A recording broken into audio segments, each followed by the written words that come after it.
Selon le Sunday Times, l'armée israélienne a mis au point un plan de destruction des installations iraniennes nucléaires par une frappe aérienne utilisant l'arme nucléaire tactique.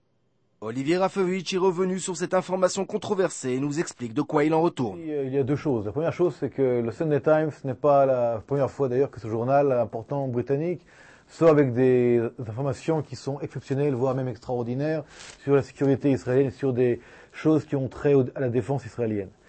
Je ne peux pas parler, je n'ai pas de renseignements, d'informations précises sur cette information, mais il est clair que l'Iran aujourd'hui, dans sa voie de développement du nucléaire et d'une volonté de passer, comme c'est le cas, c'était dit je crois hier ou avant-hier par un responsable iranien, dans le cas où l'Iran serait menacé d'utiliser le nucléaire également à des fins militaires, pose un problème grave au monde et également bien sûr à Israël.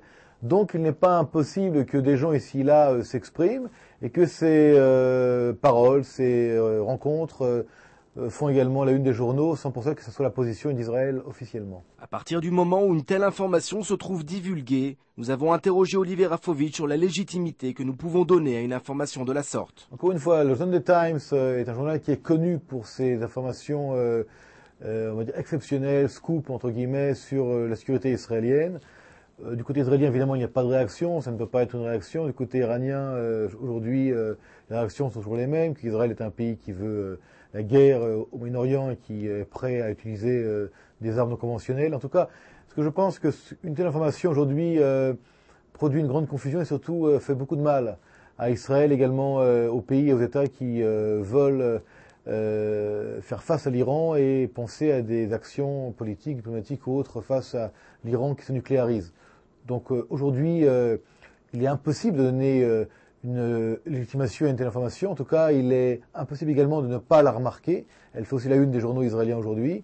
Elle pose problème. De tels propos sont-ils en mesure de faire peur à Téhéran, dans le cas où il s'agisse d'une technique communicationnelle visant à menacer l'Iran? Si vous me demandez, est-ce que vous croyez que cette information est un truc qui proviendrait du côté israélien, je ne pense pas. Il y a ici beaucoup trop de risques et beaucoup trop de dangers dans une telle information.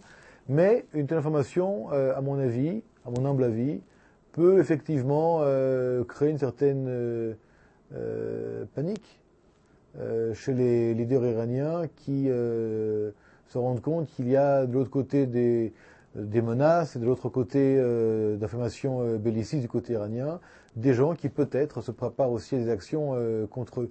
Donc l'information elle-même est un problème, elle pose problème dans le Moyen-Orient, elle pose un problème pour Israël, mais il se peut qu'elle pose également problème aux dirigeants iraniens qui aujourd'hui doivent se poser d'autres questions. Et bien que l'État hébreu n'ait jamais reconnu officiellement être en possession de l'arme nucléaire, nous sommes amenés à nous demander s'il sera le premier à l'utiliser au Proche-Orient. Vous savez, aujourd'hui, Israël continue à avoir une politique vague par rapport à l'arme nucléaire. Et pour l'instant, malgré ici et là des tentatives plus ou moins réussies de journalistes et d'analystes de prouver qu'une telle chose existe en Israël, la politique israélienne est une politique qui ne veut pas divulguer quoi que ce soit par rapport à ce sujet-là, pour des raisons qui sont dans la politique et dans l'essence même de l'État d'Israël. Et je pense que cette question restera encore pour très longtemps une question sans réponse. Par contre, les Américains, les Israéliens et également les Européens sont de plus en plus inquiets quant au fait que l'Iran, des mollahs, des ayatollahs, l'Iran fascisto-islamiste, cherche à obtenir la bombe atomique. Tout reste ouvert dans le jeu diplomatique qui tourne autour du danger de voir l'Iran se doter de l'arme nucléaire. Toujours est-il que l'État hébreu semble se réserver le droit de choisir sa manière d'y faire face. Benny Sambert pour InfoLive TV.